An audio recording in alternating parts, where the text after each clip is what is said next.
As we look at the NHL standings today, it's no surprise that the rumor mill is really starting to heat up. With just 3 weeks to go until the trade deadline, teams are trying to move up in the standings, protect their position in the playoffs right now, or try to get into the playoffs. And clearly, it's going to be a battle right to the end. If we look at the Eastern Conference right now, the Detroit Red Wings are holding the final wild card spot, but are being pushed by the Islanders, the Devils, and the Pittsburgh Penguins. Interestingly enough, the Devils, who've been struggling with their goaltending recently, really felt like they had solved it last week with a rumor that they had done a deal with the Calgary Flames for their star goaltender, Jacob Markstrom. Unfortunately, the deal didn't get done, and they're still out there looking. If we look in the Western Conference, equally as tight. Both the Kings and the Blues are hanging on to their wildcard spots, but are being pushed by the Seattle Kraken, Nashville Predators, and now the Minnesota Wild. The Wild have won 4 in a row and are clearly trying to move up in the standings. So, what can we expect as we head to the deadline? I thought it'd be interesting to take a look back at some of the recent deadlines 2 years ago and last year and see what happened and see if that'll give us a bit of an indication of what we can look forward to. 2 years ago, it was a big deadline. 55 deals, 90 players moved, and 12 waiver transactions. That's a lot of player movement for sure. And as you can imagine, a number of first and second round picks were part of it. That seems to be the trend now, with teams sending draft picks and trying to get key players in return. So 6 first rounders and 11 second rounders changed hands. Some of the players that moved are very interesting. There are some big ones. Marc-Andre Fleury went to the Wild. Hampus Lindholm moved over from the Ducks to the Boston Bruins. And how about this? Claude Giroux headed to the Panthers, and he had been with Philadelphia his whole career. And then there's Tyler Toffoli to the Flames, and then, of course, Brendan Hagel headed over to the Tampa Bay Lightning in a big deal. So, lots of key players moving, and that's to be expected at the deadline. Now, last year, a lot of folks thought it was going to be quiet. You know, the cap, a real problem for several teams, and we're trying to figure out how are they going to get any deals done. Well, that wasn't the case. Between February 15 and the trade deadline, 69 deals were done and 110 players moved. Something incredible. And there was some waiver transaction as well on top of that. So it was busy. Now, 8 firsts, 12 seconds changed hands, and that continued the trend of trading first and second round picks. Again, some really top players moved. We saw some great players. Dmitry Orlov went from the Washington Capitals to the Boston Bruins. How about Matthias Ekholm, who moved from the Predators to the Oilers? And then Patrick Kane, after his career in Chicago, headed to the New York Rangers. Add to that Ryan O'Reilly going to the Leafs, and, of course, the mega deal that took Timo Meier from the Sharks to the New Jersey Devils. Some big, big deals for sure. And we can expect more of the same this year. So let's take a look at some of the players that might be available. As we look at the available UFAs, look no further than the Calgary Flames defensive duo of Noah Hanifin and Chris Tanev. You know, Hanifin's situation is interesting. He's still in discussion with the Flames and could re-up with them. If he doesn't, though, Craig Conroy is going to be looking for a haul. This guy's an outstanding defenseman and can do it all. He's solid in his own zone and, of course, is a great puck carrier. So Hanifin will be worth a lot to the Flames, and he's going to be of great interest to teams looking to shore up their blue. The Devils, the Leafs, the Oilers, and others are all rumored to have interest in Hanifin. And how about his partner, Chris Tanev? Now, Tanev will be moving, it appears. He's a guy that's of interest to a lot of teams looking for defense-first right-hand shot defenseman.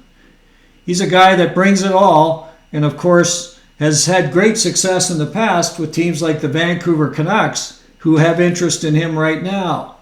He played well alongside their stalwart Quinn Hughes, and they'd like to reunite those guys for a playoff run.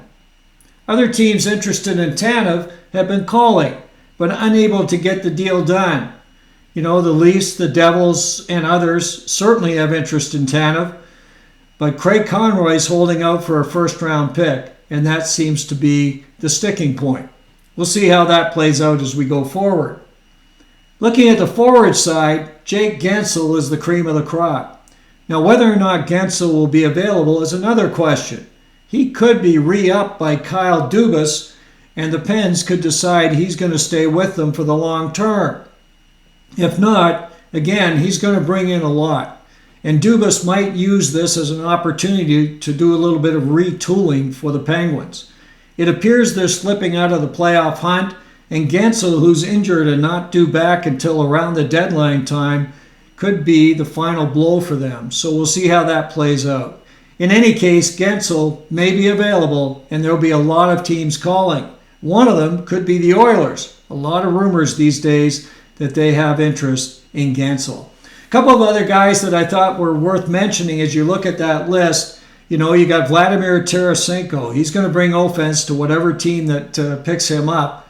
Of course, he was a free agent last year and went to the Rangers. Now with the Senators, looks like he could be available as well. And then wrapping it up, the top center available is Adam Henrique. With Elias Lindholm going to the Canucks and Sean Monahan to the Jets, it really leaves Henrique as the class now. He's an outstanding center, though. He's had a great year. He's tough in the dot. He's solid defensively. And, of course, he can work on the power play as well. So he's a guy that can help any team in many ways from center. And teams like the Carolina Hurricanes and the Colorado Avalanche and others have great interest in this guy. And another team that has interest apparently is the New York Rangers. They've lost Philip Hedl for the year, so he would be a nice add for them as well. As we look at players available with term, of course, goaltending tops the list. Jacob Markstrom with the Calgary Flames could be moving this year. It was rumored that he was heading to the New Jersey Devils last week in a big deal, but it fell apart at the last minute, so that one still sits on the table. It's possible the Devils and Flames will get together on a deal for Markstrom, but we'll have to wait and see. They are looking around, as other teams are. And a goaltender that may be available now is Juuse Saros with the Predetors.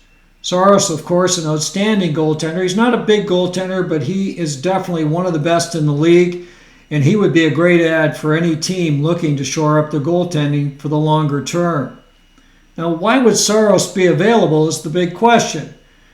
The Predators are still in the hunt for a playoff spot, but they're getting further behind, and it could be that very soon they're not going to be able to get that done.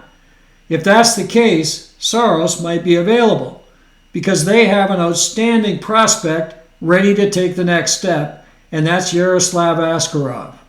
He's a first-round pick that has really come into his own.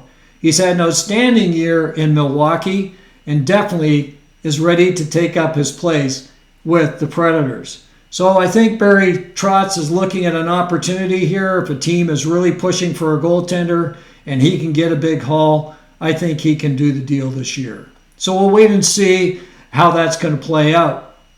Some other players that might be of interest in this term side, a couple of defensemen that I think certainly will get attention. One of them is Jacob Chychrun. Now, the Senators have a couple of guys in front of Chychrun on the depth chart. Their left side guys are John Shabbat and, of course, Jake Sanderson. So that leaves Chychrun either to play as offside, which they don't like, or be number 3. That gives an opportunity for them to move him in the right situation. And a number of teams would be happy to pick up Jacob Chychrun. Another guy that I think is going to get some attention is Mario Ferraro with the San Jose Sharks. Ferraro's been averaging 22.5 minutes this year, and he's been playing well. And I think he's a guy that could add a lot to teams that are looking to go deep in the playoffs. And of course, he's got a couple more years at a very team-friendly deal under $4 million a year. So he's an interesting possibility. His line mate or partner is Jan Rutta. Rutta, of course, had been with Tampa Bay during their run to the Cups a few years ago, and he's definitely got some experience that would help teams looking to go deep. Right-hand shot, again, solid in his own zone and can move the puck smartly. So both of those guys could be available from the Sharks. And looking at a couple of forwards, you've got some very interesting ones. Kakko is the one that I think a lot about. He's getting a lot of rumor around him these days. It appears the Rangers are looking to shore up a little bit. They'd like some more experience up front and more offense. And it could be that Kakko is the guy that moves. He's a guy that's got a high ceiling, as a lot of folks believe, but he's just not been able to get it done so far with the Rangers. So would Kakko be part of a deal, perhaps for someone like Frank Vatrano, former Ranger, who might be available from the Ducks? And another forward that sounds like he's going to be on the move is Riley Smith. Smith, of course, has not been as strong this year with the Pens after a lengthy period with the Vegas Golden Knights. Is it possible that he heads back to the Knights? Those are the rumors these days for sure. Anyway, we're going to see a lot of activity over the next 3 weeks. You can bet that several players are going to move from one team to another, and we'll be surprised by a number of these moves. In any case, thanks again for joining. We're going to try to keep you totally up to date with all the activity that's going on right here on Storm Tracker.